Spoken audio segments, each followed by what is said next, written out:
Hello dear student, welcome to mastery চ্যানেলে তোমাদের সবাইকে স্বাগতম। আমি আবারও একটা নতুন ভিডিও নিয়ে চলে এসেছি তোমাদের সামনে। তো আজকের এই ভিডিওটা হবে ক্লাস টেনের ইতিহাস ক্লাসের প্রথম অধ্যায় যেটা আছে, সে প্রথম অধ্যায়ের ক্লাসটা আজকে তোমাদের হতে চলেছে। তো আর দেরি না করে চলো শুরু করি। তো দেখো, তোমাদের ক্লাস টেনে যে প্রথম অধ্যায় আছে সে অধ্যায়টা হচ্ছে ইতিহাসের ধারণা। ক্লাস টেনের প্রথম অধ্যায়ের ক্লাস ইতিহাসের ধারণা। তো আজকে আমরা ইতিহাসের ধারণা নিয়েই আলোচনা করব, অর্থাৎ ওই প্রথম চ্যাপ্টারটাই পড়ব। তো সরাসরি ক্লাসে যাওয়ার আগে আমি তোমাদের সঙ্গে ইতিহাস নিয়ে কিছু বলতে চাইছি, ইতিহাস নিয়ে কিছু বলবো। দেখো, অনেকেই তোমরা বলে থাকো যে ইতিহাস নাকি খুব বোরিং সাবজেক্ট। আচ্ছা, সত্যি ইতিহাস কি খুবই বোরিং? ইতিহাস এতটাই বোরিং? অনেকেই বলো যে আমার ইতিহাস পড়তে যে একটুও ভালো লাগে না, ইতিহাস আমার একদমই পছন্দ করি না। ঠিক আছে, অনেকে আবার বলতে শুনেছি যে ইতিহাস নিয়ে যদি পড়তে বসি তাহলে আমার গায়ে একদম জ্বর চলে আসে। অনেকের এরকম সমস্যা হয় যে ইতিহাসের প্রতি একটা বাজে ইমপ্রেশন তৈরি হয়ে আছে তাদের। অনেকে বলে নাকি যে আমি কিছুই বুঝতে পারি না, সব আমার মাথার উপর দিয়ে চলে যায়। এই সাল, যুদ্ধ, কোন রাজা, তার রাজার ছেলে, এসবগুলো খুব হেক্টিক ব্যাপার হয়ে যায় মনে রাখা। তো এই যে ইতিহাস যে বোরিং ক্লাস, এই বোরিং ক্লাসের একটা কিওর, একটা সমাধান নিয়ে এসেছে হচ্ছে মাস্টারি। তো তোমাদেরকে কি করতে হবে? মাস্টারির সঙ্গে যুক্ত হতে হবে।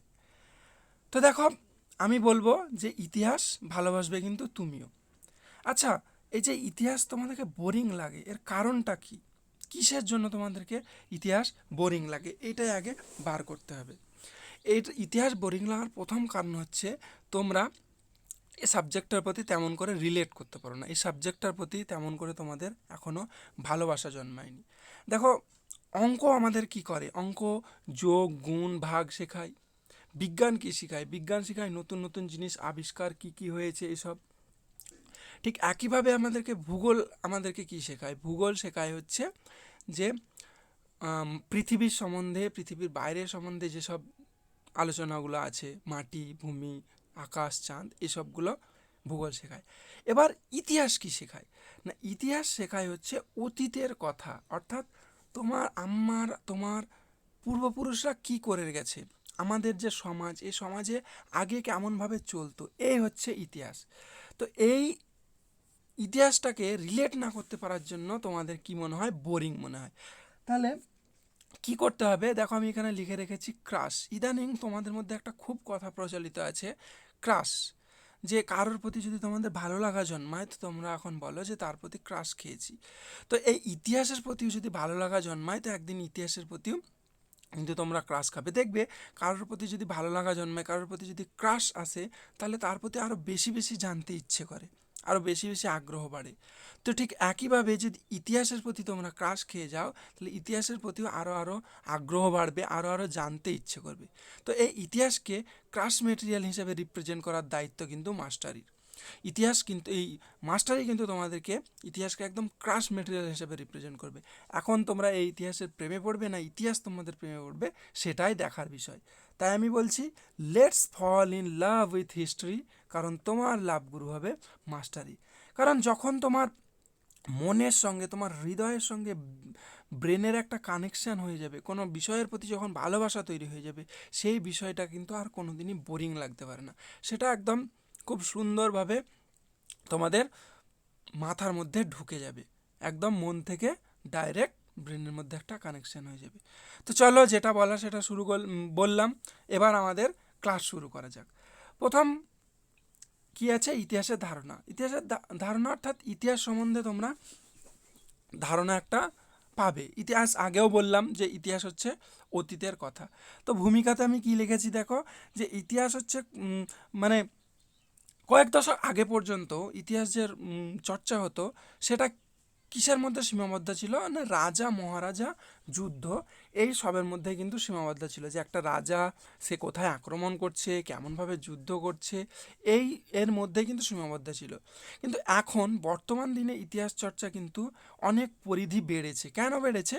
না, ইতিহাস শুধুমাত্র রাজাদের যুদ্ধ আর উচ্চবর্গদের জীবনচর্চার মধ্যে কিন্তু সীমাবদ্ধ নয়। এই জন্য ইতিহাসের পরিধি কিন্তু অনেক বেড়েছে। ইতিহাস এখন একদম সর্বস্তরের আলোচনা নিয়ে শুরু হচ্ছে।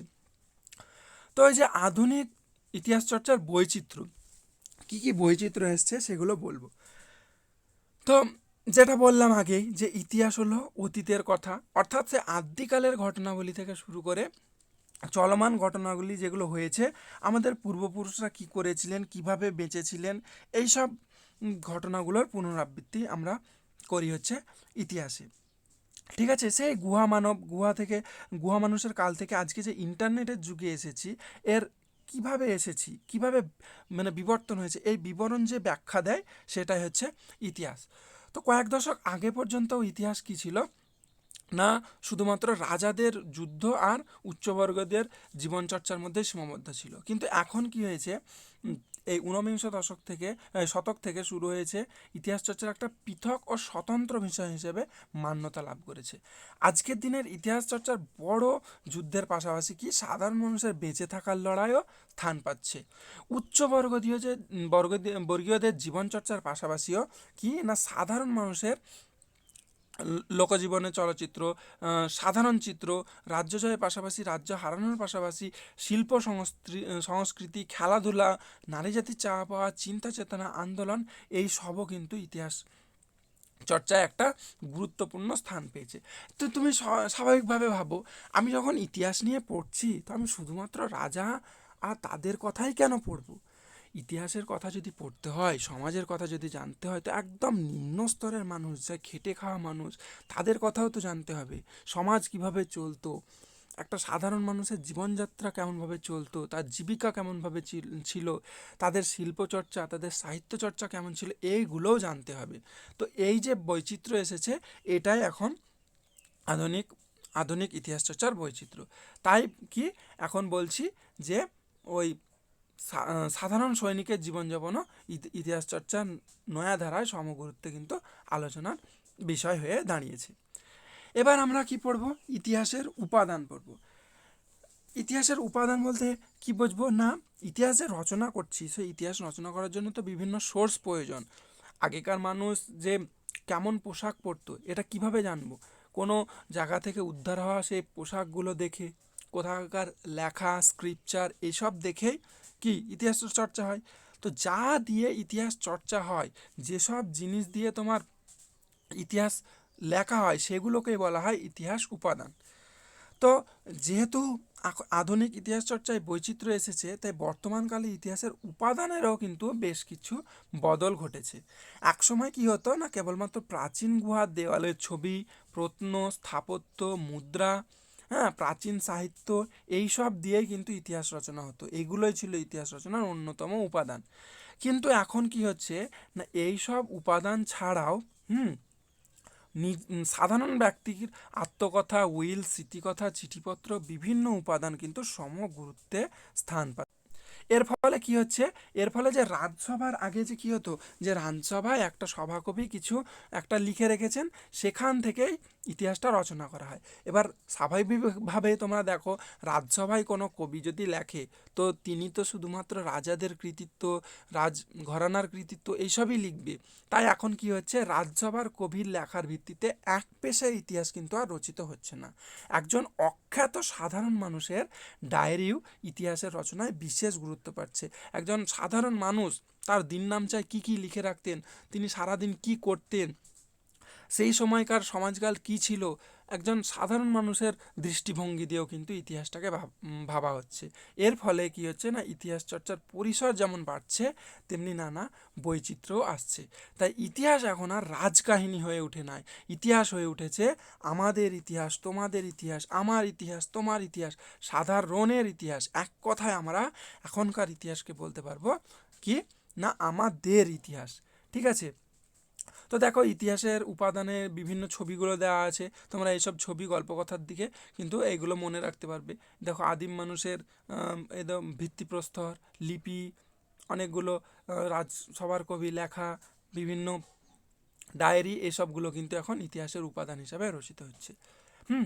এরপরে আসছি কি, এরপরে হচ্ছে নতুন সামাজিক ইতিহাস। দেখো এই কথাটার মধ্যে কিন্তু একটা তোমার মানে লুকিয়ে আছে নতুন সামাজিক ইতিহাস। তাহলে সামাজিক ইতিহাসের নতুন আবার কি? ওই যে যেটা বললাম যে ইতিহাস এখন শুধুমাত্র রাজাদের যুদ্ধের মধ্যে সীমাবদ্ধ নয়, নতুনভাবে সামাজিক দিক দিয়ে চিন্তাধারা করে ইতিহাস রচনা হচ্ছে, সেই জন্যই বলা হচ্ছে যে নতুন সামাজিক ইতিহাস।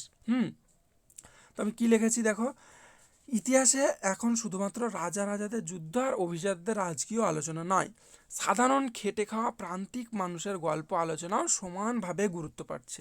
হ্যাঁ, তো মিশেল ফুকো তার ম্যাডনেস অ্যান্ড সিভিলাইজেশন এই গ্রন্থে কিন্তু প্রথম সাধারণ মানুষের কথা তুলে ধরে দেখান। প্রথম সাধারণ মানুষের কথা যে বইটাতে দেখানো হয়েছিল সেটা হচ্ছে ম্যাডনেস অ্যান্ড সিভিলাইজেশন। কে লিখেছিল? Michel Foucault. এরপরে কি? এরপরে কার্ল মার্কস শ্রেণী সংগ্রামের ধারণা দেন। শ্রেণী সংগ্রাম বলতে কি না, শ্রেণী সংগ্রাম বলতে কার্ল মার্কস বলেছেন যে সামান্য সংখ্যক ধনী মানুষ সমাজ, রাজনীতি, অর্থনীতি সব কিছুই নিয়ন্ত্রণ করছে। তোমরা এখনও দেখতে পাবে যে কিছু সংখ্যক ধনী মানুষই কিন্তু সব কিছু অর্থনৈতিক, রাজনীতি এসব কিছু নিয়ন্ত্রণ করছে। তো ধনীদের বিরুদ্ধে সংখ্যাগরিষ্ঠ ও শোষিত দরিদ্র শ্রেণী যে সংগ্রাম করছে সেই সংগ্রামই হলো শ্রেণী সংগ্রাম। তো এই শ্রেণী সংগ্রামের ধারণা প্রথম দেন হচ্ছে কার্ল মার্কস।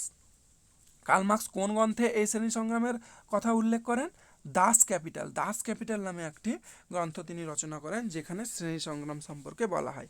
এবং তার সহযোগী ছিলেন কে? ফ্রেডারিক অ্যাঙ্গেলস একটা গ্রন্থ রচনা করেছিলেন, the condition of the working class in ইংল্যান্ডের ওয়ার্কিং ক্লাস অর্থাৎ যে খেটে খাওয়া শ্রমিক মানুষ, তাদের যে সংগ্রাম, এই নিয়ে একটা গ্রন্থ রচনা করেছিলেন হচ্ছে এঙ্গেলস। তো এইসবগুলো তারপরে তার ফরাসি শিষ্য কী আছে, Jean Jaures socialist history of the French revolution রচনা করেন।